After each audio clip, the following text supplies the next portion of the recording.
যেখানে ঠকেছি সেখানে শিখেছি বন্ধু, ঠকতে ঠকতেই শিখেছি। আজকে নতুন একটা ভিডিও নিয়ে আসলাম গ্রুপ সম্পর্কে। আপনি আপনার ভিডিওগুলো গ্রুপে শেয়ার করবেন কি না? ফেসবুক কখনো কখনো আপনার ভিডিওগুলো শেয়ার করতে বলে বিভিন্ন গ্রুপে। আপনি কি করবেন? ফেসবুক তো বলেছে সেখানে শেয়ার করার জন্য। আপনি না করলে আপনার কী ক্ষতি হবে, আর করলে আপনার কী ক্ষতি হবে, সমস্ত ঘটনাই আজকে বলছি বন্ধু। আশা করি ভিডিওটা দেখবেন, কারণ গ্রুপ সম্পর্কে আজকে যদি ভিডিওটা দেখেন আপনার সমস্ত ধারণাই খুলে যাবে, আর কোথাও যেতে হবে না গ্রুপ সম্পর্কে দেখার জন্য। কারণ আমি নিজেই প্রমাণ, আমি নিজেই আমার ভিডিওগুলো গ্রুপে শেয়ার করেছি, সেখান থেকে কী লাভ হয়েছে কী ক্ষতি হয়েছে সমস্ত কিছুই আজকে বলছি বন্ধু। আমার যখন ভিডিওগুলো কিছুটা পরিমাণে ভিউজ হয় আর ফেসবুক নিজেই সেখানে একটা গ্রুপের সাজেশন নিয়ে আসে, এই ভিডিওটা অনেকটা পরিমাণে ভিউজ হয়েছে, আরও আপনার ভিউজ হবে, এই গ্রুপগুলোতে শেয়ার করে দিন। তার জন্য ফেসবুক নিজে থেকে সেটা সাজেস্ট করে।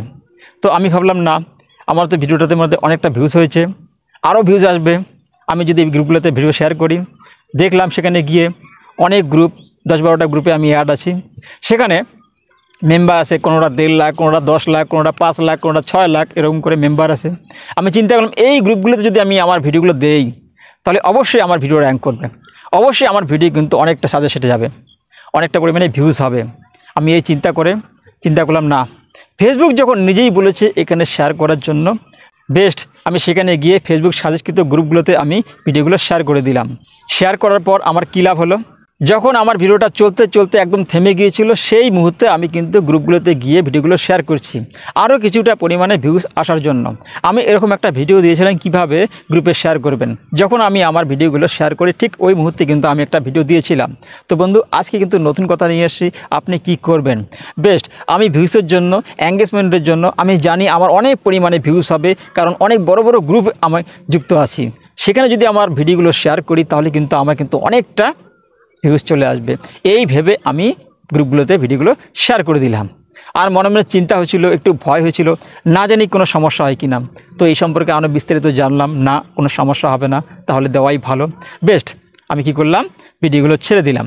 ভিডিওগুলো থামা অবস্থায় আমি কিন্তু ভিডিওগুলো শেয়ার করছি, দেখছি তারপরে আমার ভিডিওগুলো কোনো ভিউজ হয় কি না। না বন্ধু, 1 দিন 2 দিন 10 দিন আমি দেখলাম আমার ভিডিওতে কোনো ভিউজ নেই। আমি এত বড় বড় গ্রুপে আমার ভিডিওগুলো শেয়ার করলাম আর কোনো ভিউজ পেলাম না। সেখান থেকে না আসে কোনো এঙ্গেজমেন্ট, না আসে কোনো ভিউজ। বন্ধু, ভিউজ যদি না হয় এঙ্গেজমেন্ট করতে আসবে, সেখান থেকে আমি কোনো লাভ হয় নাই। বন্ধু, আপনি কি করবেন? ভিডিওগুলো যদি শেয়ার করেন আপনার কোনো ধরনের কোনো লাভ হবে না। এইবার বলেন ক্ষতি কী হবে? বন্ধু, আপনি যদি ফেসবুক সাজেস্টকৃত গ্রুপগুলোতে আপনি আপনার ভিডিওগুলো শেয়ার করবেন, আপনার কোনো ধরনের কোনো ক্ষতি হবে না, আপনি কোনো ধরনের কোনো লাভও পাবেন না। যেখানে আপনার লাভ নেই সেখানে কিন্তু পোস্ট করে লাভ নেই। সেই জন্য বলছি, আপনার যে ভিডিওগুলো আছে কোথাও শেয়ার করার দরকার নেই, না গ্রুপে না কারো কাছে। আপনি যে মোবাইলটা ব্যবহার করছেন সেই মোবাইল দিয়ে, অর্থাৎ যে মোবাইলে আপনার পেজটা আছে সেই মোবাইল দিয়ে কিন্তু আপনার ভিডিওগুলো কোথাও শেয়ার করতে পারবেন না, না গ্রুপ না কারো কাছে। এবার আপনি যে মোবাইলটা ব্যবহার করছেন, যদি এখানে ডাটাটা অন্য কারো কাছে কানেক্ট থাকে বা অন্য কারো মোবাইলে যদি কানেক্ট থাকে, সেই মোবাইলে যদি আপনার ভিডিওটা দেখে তাহলে কিন্তু আপনার ভিডিওর ভিউজটা কিন্তু দিনের পর দিন ডাউন হয়ে যাবে। আপনার মোবাইলের ডাটা যদি নিয়ে কেউ ব্যবহার করে আপনার ভিডিও শেয়ার করে দেয়, আপনার ভিডিও কিন্তু দিনের পর দিন ডাউন হতে হতে শেষ হয়ে যাবে।